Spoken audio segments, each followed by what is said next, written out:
Breaking news మేడిగడ్డకు red alert జారీ చేసింది కేంద్రం. అత్యంత ప్రమాదకర జాబితాలో మేడిగడ్డ బ్యారేజ్ ఉన్నట్లు కేంద్రం లోక్సభలో తెలిపింది. ఎన్డీఎస్ఏ నివేదికను లోక్సభలో ప్రవేశపెట్టింది. మేడిగడ్డ నిర్మాణ భద్రతపై జాతీయ స్థాయిలో ఆందోళన వ్యక్తమవుతోంది. మేడిగడ్డ లోపాలు సరిదిద్దకపోతే ప్రమాదం అంది. కేటగిరీ 1 జాబితాలో మేడిగడ్డ బ్యారేజ్ ఉన్నట్లు తెలిపింది. దేశవ్యాప్తంగా కేటగిరీ 1లోకి 3 డ్యాములున్నాయి. మేడిగడ్డతో పాటు యూపీలోని ఖజూరి డ్యామ్ కూడా ఆ జాబితాలో ఉంది. మేడిగడ్డ భద్రతపై తక్షణ చర్యలు తీసుకోవాలని కేంద్రం ఆదేశాలు ఇచ్చింది.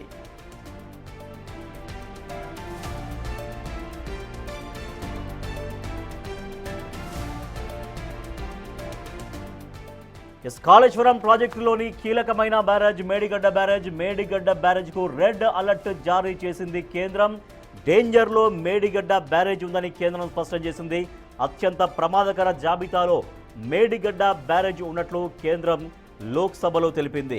NDSA national Dam Safety authority NDSA నివేదికను లోక్సభలో కేంద్రం ప్రవేశపెట్టింది. మేడిగడ్డ నిర్మాణ భద్రతపై జాతీయ స్థాయిలో ఆందోళన వ్యక్తమవుతోంది. మేడిగడ్డలో లోపాలు సరిదిద్దకపోతే ప్రమాదం ఉంటుంది అంటూ కూడా హెచ్చరించింది. కేటగిరీ 1 జాబితాలో మేడిగడ్డ బ్యారేజ్ ఉన్నట్లు తెలిపింది కేంద్రం తన నివేదికలో. దేశవ్యాప్తంగా కేటగిరీ 1లో మొత్తం 3 డ్యాములు ఉన్నాయి. దాంతో తెలంగాణలోని మేడిగడ్డతో పాటుగా యూపీలోని ఖజూరి డ్యామ్ కూడా ఆ జాబితాలో ఉంది. సో మేడిగడ్డ భద్రత పైన తక్షణం చర్యలు తీసుకోవాలంటూ కేంద్రం ఆదేశాలు ఇచ్చింది. లేకపోతే ప్రమాదకర స్థితి ఎదుర్కొనే పరిస్థితి ఉంటుంది అంటూ హెచ్చరిక కూడా జారీ చేసింది. సో మేడిగడ్డకు రెడ్ అలర్ట్ జారీ చేసింది కేంద్రం. కాళేశ్వరం ప్రాజెక్టులో గత బీఆర్ఎస్ ప్రభుత్వ హయాంలో నిర్మాణం జరిగిన కాళేశ్వరం ప్రాజెక్టులో మేడిగడ్డ దగ్గర 2 పిల్లర్లు కుంగుబాటుకు గురయ్యాయి. సో దాంతో అక్కడ చాలా వరకు కొంత డ్యామేజ్ జరిగినట్టుగా కూడా కనిపిస్తోంది. మేడిగడ్డ పైన కేంద్రం అయితే రెడ్ అలర్ట్ ఇచ్చింది. అత్యంత ప్రమాదకర జాబితాలో మేడిగడ్డ బ్యారేజ్ ఉన్నట్లు కేంద్రం లోక్సభలో తెలిపింది. రైట్, మరింత సమాచారాన్ని మా అసోసియేట్ ఇన్పుట్ ఎడిటర్ నగేష్ అందిస్తారు.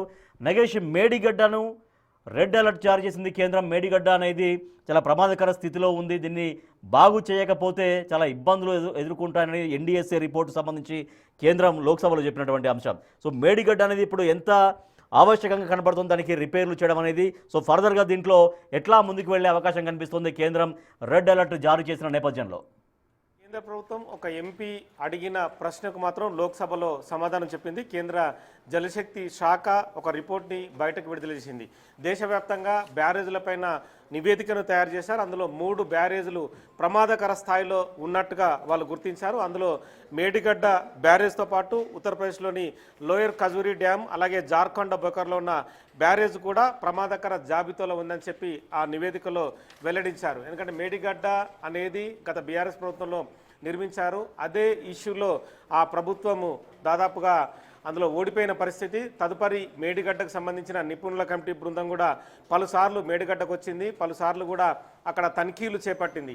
తదుపరి కాళేశ్వరం ఇష్యూ పైన కూడా తెలంగాణ ప్రభుత్వం కమిషన్ వేసింది. కమిషన్ సందర్భంగా కేసీఆర్ను కానీ హరీష్ రావు కానీ మిగతా ఇంజనీరింగ్ నిపుణులందరినీ కూడా విచారించింది. మేడిగడ్డ తదుపరి చర్యలకు సంబంధించి ప్రభుత్వం అయితే ఇప్పటికీ ఎలాంటి చర్యలు తీసుకోలేదు. కానీ నివారణ చర్యలు తీసుకోవాలి, అమలు చేయాలని చెప్పి తెలంగాణ ప్రభుత్వానికి మాత్రం కేంద్రం సూచన జారీ చేసింది. దేశవ్యాప్తంగా 3 డ్యాములలో కూడా ఇవి కేటగిరీ 1లోకి వస్తాయి. డ్యామేజ్ అనేది పూర్తి స్థాయిలో ఎక్కువ మొత్తంలో ముందుకెళ్తుందని చెప్పి డ్యామ్ సేఫ్టీ అథారిటీ తను లోక్సభలో తన నివేదిక ద్వారా వెల్లడించింది. ఖచ్చితంగా మేడిగడ్డ నిర్మాణం భద్రతపై కూడా జాతీయ స్థాయిలో ఆందోళన ఉన్నట్టుగా కూడా వాళ్ళు ఇందులో చెప్పుకొచ్చారు. ఎందుకంటే ఇప్పటికే అంటే యాజ్ పర్ ద ఇన్ఫర్మేషన్ అని చెప్పి వాళ్ళు ఒక రిపోర్ట్ని వీళ్ళు చెప్పుకోదలిచారు. ఇందులో Medigadda barrage in Telangana, the lower Khajuri dam in Uttar Pradesh, అలాగే బొకారో బ్యారేజ్ ఇన్ జార్ఖండ్ అని చెప్పి ఇందులో వాళ్ళు చూపించారు. ఇందులో కేటగిరీ 1లో లక్ష్మి అంటే కేటగిరీ 1లో dam the Lakshmi Medigadda barrage the state has been requested to implement the various preventive and mitigating measures recommended by the National Dam Safety Authority to safeguard the structures integrity and resilience అని చెప్పి వాళ్ళు ఒక ఈ రిపోర్ట్లో పేర్కొన్నారు. తక్షణం మాత్రం ఆ బ్యారేజ్కు సంబంధించి ఆ బ్యారేజ్లో ఉన్నప్పుడు నిర్మాణ భద్రతా లోపాలను సరిచేయాల్సిన అవసరం కనిపిస్తుంది. అంటే భవిష్యత్తు కాలంలో మేడిగడ్డ బ్యారేజు అంటే ఇలాంటివి వాటికి సంబంధించిన ఏదైతే మెజర్మెంట్స్ కానీ కొంత అక్కడ బ్యారేజ్లో సంబంధించిన నిపుణులు పంపించి ఈ రిపేర్లు చేయడం కానీ చేయకుండా మాత్రం భవిష్యత్తులో కూలిపోతుంది. నగేష్, అంటే ఏ స్థాయి రిపేర్లు చేయాల్సినటువంటి అవసరం ఉందనేది ఏమన్నా మెన్షన్ చేసిందా? అంటే మామూలు మరమ్మతులు సరిపోతుందా? ఎందుకంటే ఇప్పుడు రెండు పిల్లర్స్ కుంగుబాటు జరగడం, చాలా చోట్ల పగుళ్ళు కూడా కనిపిస్తున్నాయి. సో వీటికి ఎటువంటి స్థాయిలో మరమ్మతులు అవసరం ఉందనేది ఇప్పుడు ఒక క్వశ్చన్. ఎందుకంటే మీరు అన్నట్టుగా రేపు వాటర్ ఫ్లో ఎక్కువైనా కూడా ఆ 2 పిల్లర్లలో ఖచ్చితంగా పగుళ్ళ మధ్య కూడా మళ్ళీ వాటరు చొచ్చుకొచ్చి కూడా పగుళ్ళ తీవ్రత ఎక్కువయ్యే అవకాశం ఉంటుందనేది కూడా ఖచ్చితంగా డ్యామ్ సేఫ్టీ అథారిటీ తన రిపోర్ట్లో చెప్పినట్టు తెలుస్తుంది. ప్రైమరీ రిపోర్ట్ ఆధారంగా మాత్రం ప్రమాదకర స్థాయిలో ఉందనేది మాత్రం నేషనల్ డ్యామ్ సేఫ్టీ అథారిటీ లోక్సభలో తన నివేదిక ద్వారా వెల్లడించింది. మిగతా చాలా చోట్ల పగుళ్ళు ఉన్నాయి, ఆ బ్యారేజీ నిర్మాణమే సరిగా జరగలేదని చెప్పి ఆరోపణలు వచ్చాయి ఇప్పటికీ. ఎందుకంటే ఆ పిల్లర్ నిర్మాణం జరిగినప్పుడు పిల్లర్ల కింద ఎక్కువ స్థాయిలో అక్కడ మట్టి కొట్టుకపోవడం, తదుపరి అక్కడ ఇసుక బ్యాగులతో నింపకపోవడం అనేది కూడా ఆ బ్యారేజ్కు పెద్ద ఎత్తున ప్రమాదం ఉందనేది కూడా డ్యామ్ సేఫ్టీ అథారిటీ భావిస్తుంది. ఎందుకంటే ఒక పిల్లర్ నిర్మాణం జరిగినప్పుడు ఆ లోతుకు వెళ్ళే క్రమంలో కూడా ఖచ్చితంగా ఆ పిల్లర్ బలంగా ఉండడం కోసం వాటర్లో పిల్లర్ ఉంటుంది కాబట్టి కింద ఇసుక బ్యాగులుండి సేఫ్టీ ఉండాలనేది ఖచ్చితంగా ఇంజనీరింగ్ నిపుణులు సేఫ్టీ ప్రికాషన్లో భాగంగా ఈ చర్యలు తీసుకోవాలి.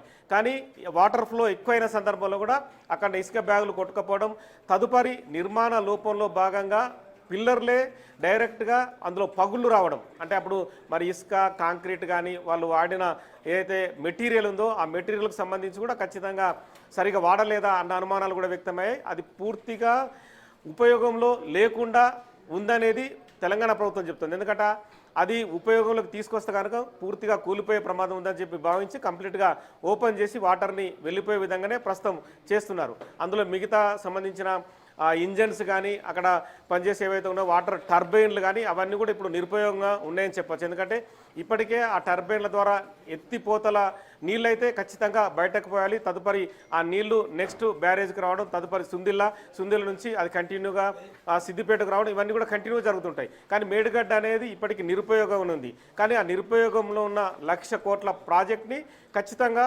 ఉపయోగంలోకి తీసుకురావాలనేది కేంద్రం సూచిస్తుంది. ఎందుకంటే కేంద్రం కూడా అందులో అప్పుడు ఆ జలశక్తి నుంచి కూడా వాళ్ళు తమ అథారిటీలో భాగంగా పర్మిషన్స్ ఇవ్వడం, తదుపరి ఎప్పటికప్పుడు మానిటరింగ్ చేయడం, ఆ మానిటరింగ్ చేయడం ద్వారా ఖచ్చితంగా ఉపయోగం రావాలని చెప్పి కేంద్రం అయితే తెలంగాణ రాష్ట్ర ప్రభుత్వానికి సూచిస్తుంది. మరి తెలంగాణ రాష్ట్ర ప్రభుత్వం ప్రస్తుతం అయితే లోక్సభలో జరిగిన చర్చ ఆధారంగా ఎలాంటి చర్యలు తీసుకుంటుంది? నీటిపారుదల శాఖ మంత్రి ఉత్తమ్ కుమార్ రెడ్డి కూడా తదుపరి చర్యలో భాగంగా మేడిగడ్డ నిర్మాణానికి మరమ్మతులు చేయడానికి ముందుకెళ్తారా లేరనేది కూడా ఉత్తమ్ కుమార్ రెడ్డి నుంచి సమాధానం రావాల్సింది. ప్రస్తుతం ముఖ్యమంత్రి అయితే హైదరాబాద్లో లేరు, దావోస్లో అంటే అమెరికాలో ఉన్నారు. కాబట్టి తను 1వ తారీఖు నైట్లో వస్తారు. 2వ తారీఖులో ఒకవేళ సమీక్ష నిర్వహించిన తర్వాత మేడిగడ్డ తదుపరి చర్యలో భాగంగా అందులో అంటే మిగతా రిపేర్లు కానీ ఆ పగుళ్ళకు సంబంధించి ప్రైమరీగా చేసిన తర్వాత ఎంత టైం పడుతుంది, మళ్ళీ రైతులకు ఉపయోగపడే విధంగా ఎంత కాలం? ఇప్పటికే నగేష్, ఇప్పటికే రాష్ట్ర ప్రభుత్వం అంటే నిర్మాణ సంస్థల నుంచి ఎటువంటి ఫీడ్బ్యాక్ తీసుకుంటుంది?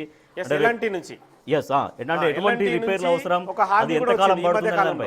ఎల్ఎన్టీ కూడా తాము ఏదైతే ఆ మేడిగడ్డకు సంబంధించిన రిపేర్లన్నింటినీ కూడా ఖర్చులు భరిస్తామని చెప్పి ప్రభుత్వానికి చెప్పింది. సో ప్రభుత్వానికి చెప్పడం ఒకటైతే ప్రస్తుతం ఎన్డీఎస్ఏ రిపోర్ట్ కూడా 2 జాయింట్ అవుతున్నాయి. So national Dam Safety authority చెప్పిన విధంగా ఎల్ఎన్టీని ఉత్తమ్ కుమార్ రెడ్డి పురమాయించి త్వరితగతిన చర్యలకు, ఎందుకంటే ఇమ్మీడియట్గా అక్కడికి స్పాట్కి వెళ్ళి ఇంజనీర్లు పరిశీలించిన తర్వాత తమ సిబ్బంది ద్వారా ఇమ్మీడియట్గా చర్యలు తీసుకుంటే కనుక అది 2 నెలలు పడుతుందా 3 నెలలు పడుతుందా మళ్ళీ నిర్మాణంలోకి తీసుకొచ్చి మేడిగడ్డ నిర్మాణాన్ని అక్కడ ఉన్న రైతులకు ఉపయోగపడే విధంగా ముందుకు తీసుకెళ్లాల్సిన అవసరం అయితే కనిపిస్తుంది. ఎందుకంటే ఇప్పటికి కూడా ప్రభుత్వం సుముఖంగానే ఉంది. ఎల్ఎన్టీని కూడా దాదాపుగా అన్ని రకాల ప్రయత్నాలు చేసి ఎల్ఎన్టీని కూడా గతంలో అంటే ఆ ప్రాజెక్టు బాధ్యత వాళ్ళే వహించారు కాబట్టి ఆ నిర్మాణ చర్యలు పగుళ్ళు కానీ అక్కడెక్కడ డ్యామేజ్ జరిగినా కూడా మళ్ళీ ఖర్చులు భరించి వాళ్ళే ఖచ్చితంగా ఆ ప్రాజెక్ట్ని మళ్ళీ ఉపయోగంలోకి తీసుకురావాలి. ఈ క్రమంలోనే ఉత్తమ్ కుమార్ రెడ్డి ఎలాంటి సంబంధించిన నిపుణులను పిలిపించి అలాగే ముఖ్యమంత్రితో చర్చించిన తర్వాత దానికి సంబంధించిన రిపేర్లు కానీ మళ్ళీ ఉపయోగంలోకి తీసుకురావడానికి జరిగే చర్యలు ఈ 2-3లో జరిగే అవకాశం అయితే కనిపిస్తుంది. Right, thank you Nagesh. మేడిగడ్డకు రెడ్ అలర్ట్ జారీ చేసింది కేంద్రం. డేంజర్లో మేడిగడ్డ ఉంది అని స్పష్టం చేసింది. అత్యంత ప్రమాదకర జాబితాలో మేడిగడ్డ బ్యారేజ్ ఉన్నట్లు కేంద్రం లోక్సభలో వెల్లడించింది. ఎన్డీఎస్ఏ నివేదికను లోక్సభలో ప్రవేశపెట్టింది. మేడిగడ్డ నిర్మాణ భద్రత పైన జాతీయ స్థాయిలో ఒక రకమైన ఆందోళన వ్యక్తమవుతోంది. మేడిగడ్డలో లోపాలు సరిదిద్దాల్సినటువంటి అవసరం ఉంది. ఒకవేళ మేడిగడ్డలో లోపాలు అలాగే వదిలేస్తే, సరిదిద్దకపోతే, చాలా వేగవంతంగా చర్యలు చేపట్టకపోతే చాలా పెద్ద ప్రమాదం జరిగే అవకాశం ఉంటుంది అనే ఆందోళన కూడా వ్యక్తం చేసింది. కేటగిరీ 1లో జాబితాలో, కేటగిరీ 1 జాబితాలో అంటే ప్రమాదకరమైనటువంటి జాబితా అంటారు కేటగిరీ 1 జాబితాని. సో దాంట్లో ఈ మేడిగడ్డ బ్యారేజ్ ఉంది. మా దేశంలో 3 ఉన్నాయి కేటగిరీ 1లో. ఒకటేమో యూపీలో ఒక బ్యారేజ్ ఉంది, తర్వాత జార్ఖండ్లో ఒక బ్యారేజ్ ఉంది, తర్వాత తెలంగాణలో మేడిగడ్డ బ్యారేజ్. ఈ మూడింటిని కేటగిరీ 1లో ఉంచింది కేంద్రం. కాబట్టి ఒక రెడ్ సిగ్నల్, ఒక డేంజర్ బెల్ మోగించింది మేడిగడ్డ బ్యారేజ్కి. మేడిగడ్డ బ్యారేజ్ని వెంటనే రిపేర్లు చేయాల్సినటువంటి అవసరం ఉంది అనేది కేంద్రం చెబుతోంది. మరి రాష్ట్ర ప్రభుత్వం ఎట్లా దీనిపైన ఇప్పటికే ఫోకస్ పెట్టింది. దాన్ని రిపేర్ చేయాల్సినటువంటి అవసరాన్ని రాష్ట్ర ప్రభుత్వం గుర్తించింది. ఆ ఎల్ఎన్టీ నిర్మాణ సంస్థ, కాళేశ్వరం ప్రాజెక్టులో బ్యారేజ్లు నిర్మించినటువంటి నిర్మాణ సంస్థ ఎల్ఎన్టీ, అది కూడా ఇప్పటికే ముందుకు వచ్చింది ఆ రిపేర్లు చేయడం కోసంగా. సో రాష్ట్ర ప్రభుత్వం ఎప్పటికప్పుడు ఎల్ఎన్టీ సంస్థతో, నిర్మాణ సంస్థతో చర్చలు జరుపుతూనే ఉంది.